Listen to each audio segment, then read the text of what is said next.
रात का तीसरा पहर। घड़ी की सुई 1:43 पर अटक सी गई थी।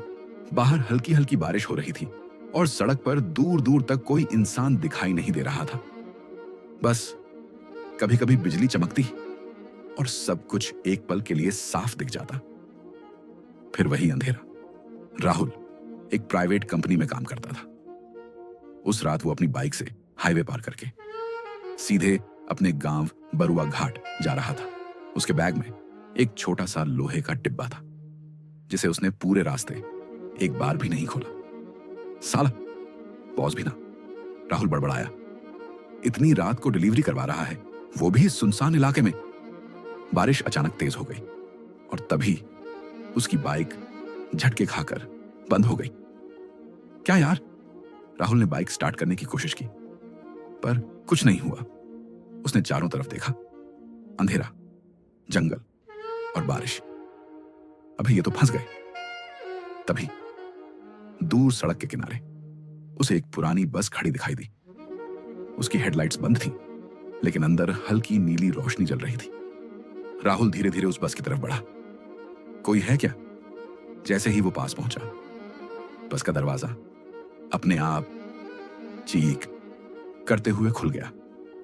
राहुल एक पल के लिए रुका, फिर बोला, चलो कम से कम बारिश से बचने की जगह तो है। वो बस के अंदर चढ़ गया। अंदर पूरी बस खाली थी।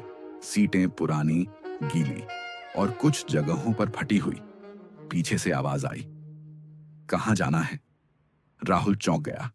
उसने पीछे देखा। ड्राइवर सीट पर एक आदमी बैठा था जिसका चेहरा अंधेरे में साफ नहीं दिख रहा था। बरुआ घाट, राहुल ने कहा। ड्राइवर धीरे से हंसा।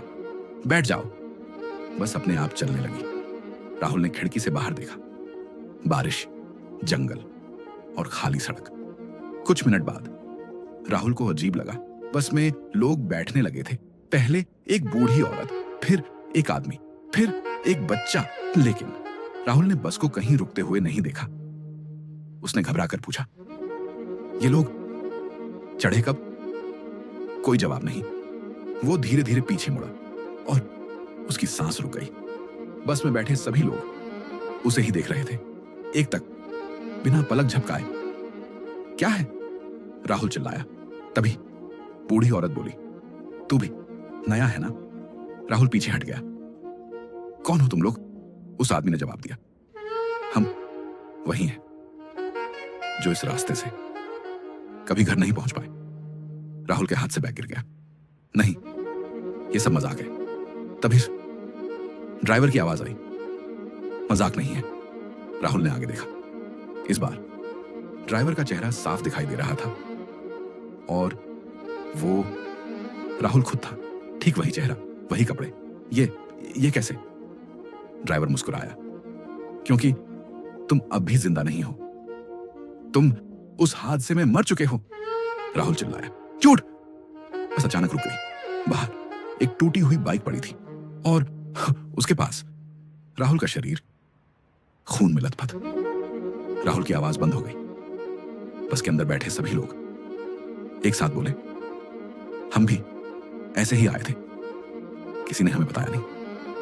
और अब ड्राइवर बोला, अब तुम भी यहीं रहोगे जब तक कोई और इस रास्ते पर नहीं आता। बस फिर से चल पड़ी। सुबह हाईवे पर लोगों की भीड़ लगी थी। एक पुलिस वाला किसी से कह रहा था, लगता है रात में एक्सीडेंट हुआ है। बेचारा अकेला था। नाम क्या है इसका? दूसरा आदमी बोला, बैग में आईडी मिली है।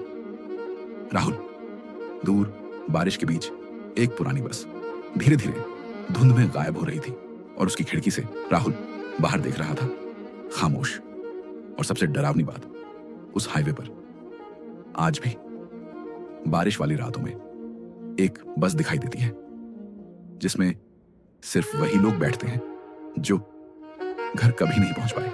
ये केस आज भी एक अनसुलझा रहस्य है।